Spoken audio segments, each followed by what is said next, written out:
Hi everyone, I am very happy to introduce you today to my good friend, teacher, mentor, family member, Jamee Culbertson.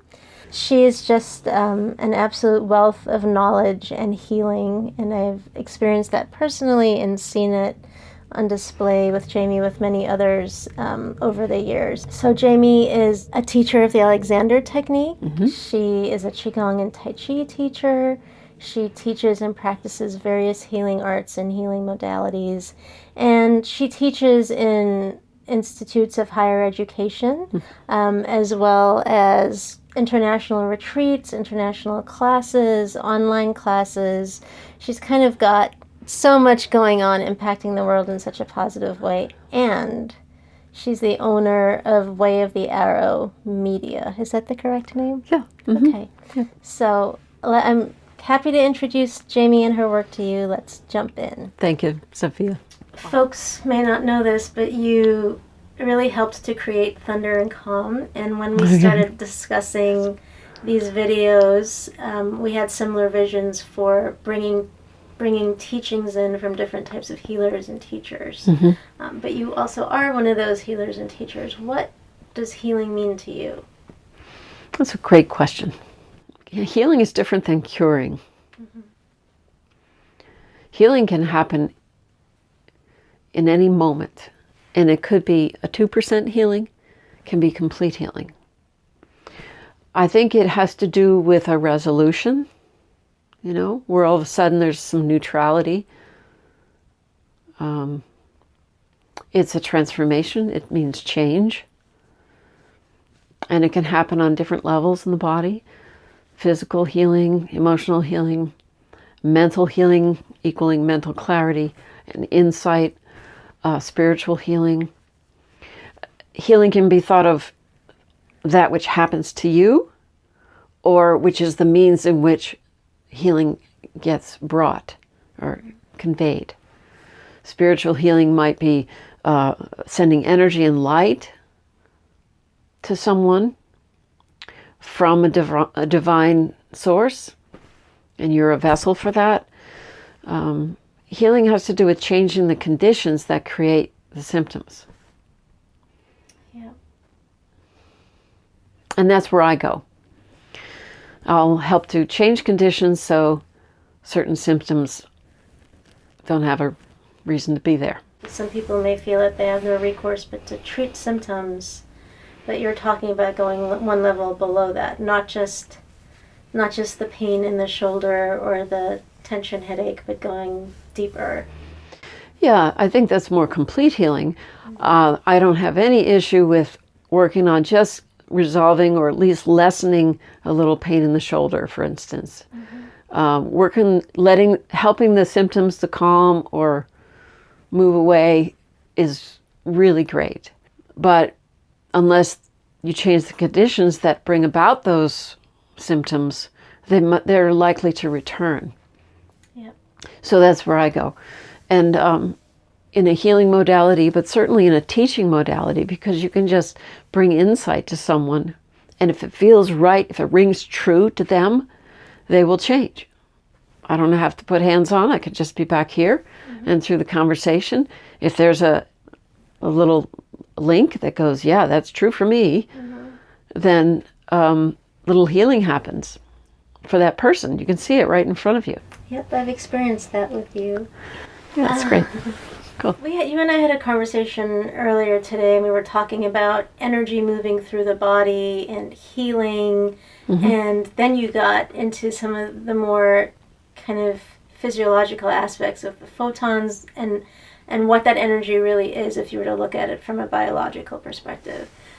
I believe that some of our viewers might have familiarity with energy and chi, and some may not. How do you describe energy and its relation to healing? Depending on what practice you're doing, if you're using your mind to direct energy in your body, when you get to the higher centers up around the brain, that pathway it's like a tube of light, and then it could activate the pineal gland, and that could then wake up the pituitary and then the thyroid. So you have all these chemical and hormonal processes that start to click, click, click, get activated and operate in the body.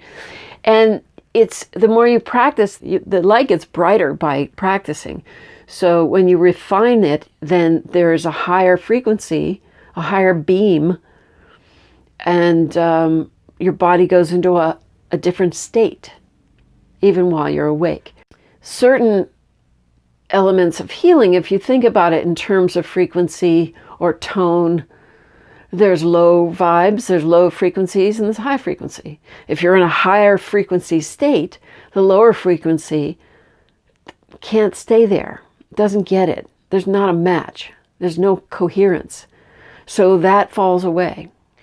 But energy also can stagnate, and it can hang out. And then you can feel like that. Yeah. You start to feel a little muddy or syrupy, right? So with certain practices that help you move energy, you can get kind of a nice wash every day, but more internally, as well as around you. You know, it's a different kind of shower. I mean, there's people that say, I feel so stressed, or so much is going on, I feel pent up, I need to go to the gym. That's a way of changing your energy, right? So you can do it very viscerally like that, or you can do it through an energetic practice like Tai Chi or Qigong. 75% of all doctor's visits in the U.S. were based on something related to stress. And that stress could come from relationships, work, money, or health.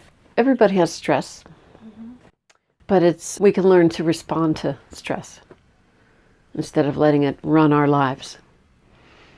Some things more stressful than others, some days more stressful than others. But think of the word stress, this means there's something pulling on you. Like, there's something, you know. And that is a big force, and it's a great strength. And we need that for certain structures, right? But there's not a lot of movement in it. It's more like against or pulling. So that energy of stress needs to find resolution from time to time. Stress also activates the fight or flight response if it starts to, really build up. And the fight or flight response, the sympathetic nervous system is closer to the spine, so there's more immediate like alarm. Handle this, be aware of where you are and what's around you. It's the emergency response. And most people are walking around with a low tone of that activated, and even their resting state they call normal is still quite activated for stress. Yesterday I read an article that a lot of people are they use the word addiction, like you're addicted to being in that state because you've come to believe that that's normal for you to be in that your brain is used to having that level of chemical functionality that's created by that stress. But we can get addicted to it also because there's, again, it's the hormones, that adrenaline rush for, high productivity can feel good. We can feel really clear, and function, but you just can't do that for hours on end without some sort of collapse or without then anesthetizing yourself with a drink or a drug or a sugar or a candy or coffee or sex or whatever, and then you're in that big pattern of extremes. Yeah.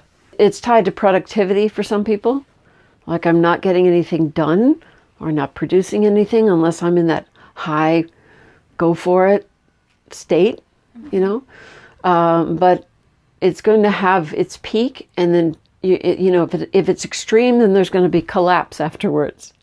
If you can manage it, and on your way there, you take a moment to change the tone, then you can go back to it. I mean, there's different ways to be active like that. But it has become a new normal, and we've got to question normal. There's so many things we think in the world that are happening that we're calling normal that really aren't. They're not normal. So, what does the phrase being here mean to you? Being here. Well, I had a dream one night, and apparently I wrote a book. It's called Being Here. So I've given that a lot of thought. And I think it's a living moment, which is different than be here now, which is that catch-all New Age phrase, be here now, which means be present, which is important. But being here is more lively. It's full of life. It's not something to do. Be here now. Get present. Being here now is an ongoing process of living in the now. It has to do with evolution and how you are either growing, developing, or becoming more of who you already are. That's the beingness of being here. And apparently it all happens in the now anyway. So yeah, I felt it when you said it. Thank you. You have students from various cultures, and you live here in the Northeast U.S. For example, we just talked about that here in the U.S. stress is such a big factor. Do you find that true everywhere? I've been mostly in the modern world, so yeah. I mean, I did ride elephants in Thailand, but I'd say even the people that were working there, gosh, the elephants were stressed. Yeah. Either the way they were treated or captivity. Animals have stress too. Yeah, I can't say I've been in a completely stress-free environment, but there are people who live more so in the natural world. Now, I've not been to Africa, but people who walk more, they move more, they move for their work. There, you can see that there's more coordination, there's more uprightness, verticality in their stature. But then that would only be if there's not some kind of oppression, abuse, or war going on. The world is so chaotic right now, and you don't know what to believe, and it's very easy to be against and for. So we're mired in our preferences of what we think is right, what we think is wrong, and then we forget. So this is from my Tai Chi background. If you look at the yin-yang symbol, which you might see a corner of there, there are two sides, yin-yang, black-white, night-day, male-female. They're opposites, but it's this circle around them is the one. So when I'm mired between the two, preferring this or that, politically, the whole thing, I remember, but this one encases both of them. It includes all of it. And then I calm down. Yeah. We all get, feel a need to, rail against the wind sometimes, But when you can get your feet back on the earth, you have a chance of being here in the moment and plugging in that anxiety or nervousness. And then you've got more power to move, make decisions. Otherwise, you're a live wire and you really don't do anyone any good. Yeah. I know that you have created some work of your own called the 13 Points of Power. Can you describe that a bit? The 13 Points of Power. First, let me qualify the word power. In this instance, it means the ability to move. Okay? There's no power over or anything like that. It has to do with the ability to move. These 13 points are energetic portals in the body that when you locate them and you turn them on, you can run them all, and it is very rejuvenating. And again, it matches your energetic system with your physical body. Often when I've worked with people through the years, they come in and they're really not in their feet. You're not fully in their bodies. And it takes a little while to locate themselves, So this is just a great practice for doing that. These are natural portals, such as the palms of the hands, bottoms of the feet, etc., up to 13. And there's probably more, but I stopped at 13 because I thought it was a good basic matrix for the body. Everybody I've taught that to in workshops, they all get it. Sometimes they need feedback. Do I have that particular energy spot? Is it working in relationship to the others? And I can give them feedback about that. You taught this at the Immortal Sisters Conference, and my mother was there, who has no real kind of quote-unquote energy background, but she's a nurse. And she got very excited about the 13 points of power. And the next time I went to visit her, she had drawn out this outline of a human body and drawn out the 13 points of power because she practices it frequently. She really connected with it right away. Love it. Love it. So it was very simple. Yeah, it's true. You don't have to know healing modalities or Tai Chi or any of the energy arts at all to practice this. And so I'm so happy to hear that she really is taking it with her. I know that you are working on writing a book. I am. Is that part of what is contained in the book? Can you give us a little preview of what inspired you to start creating this book? And well, I knew that when I created that as a practice or in a workshop that it would be really helpful to create a book or booklet or even a video course to go along with it. So I'm making that booklet.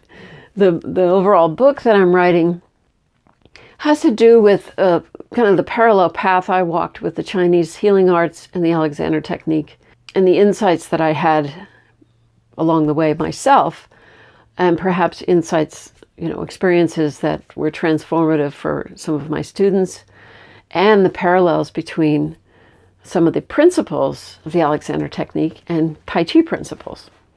I just happened to learn them at the same time and found them to be quite relative. And I wanted to write about that. I think it's important to share that information too. I think if I thought about it in the future and I didn't get it out there, that I would wish I had. So now I'm doing that. Awesome. I'm looking forward to seeing that come into creation. Thank you.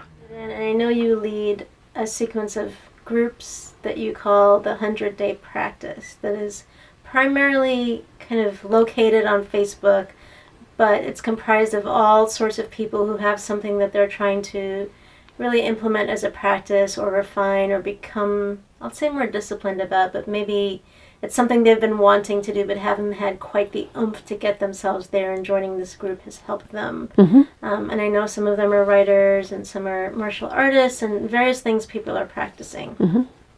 Can you tell us a little bit more about that and why 100 days? Sure.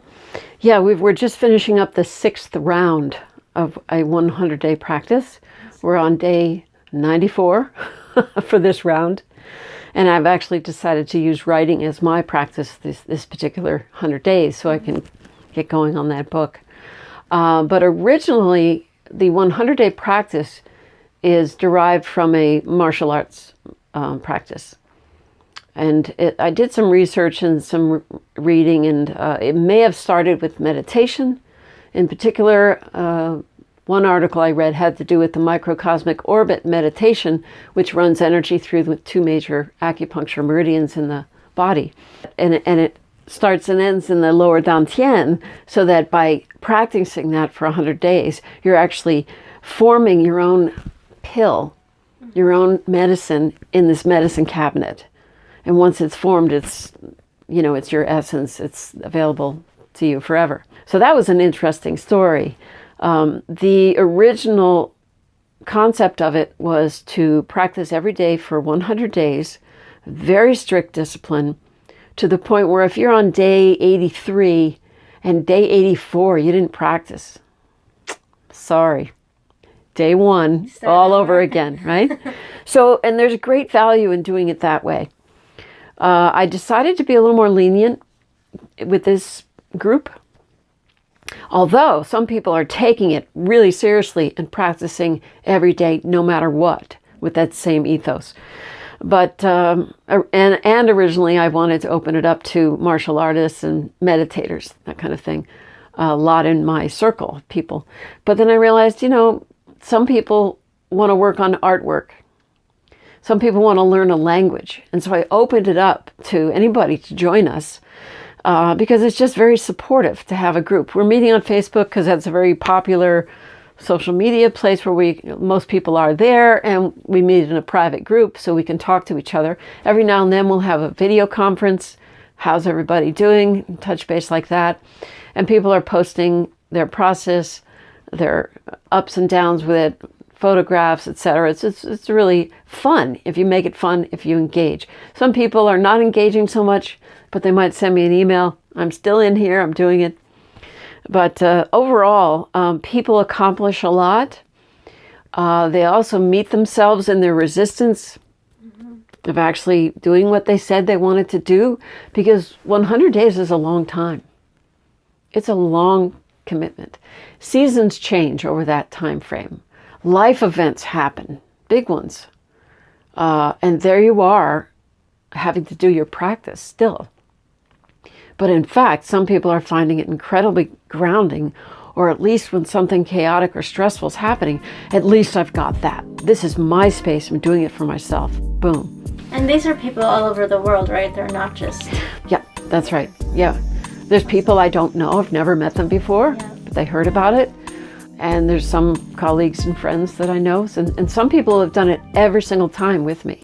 They just keep going. We take a break in between, and then we start up again. I'm just going to keep doing it because I'm getting good results myself and positive feedback from others.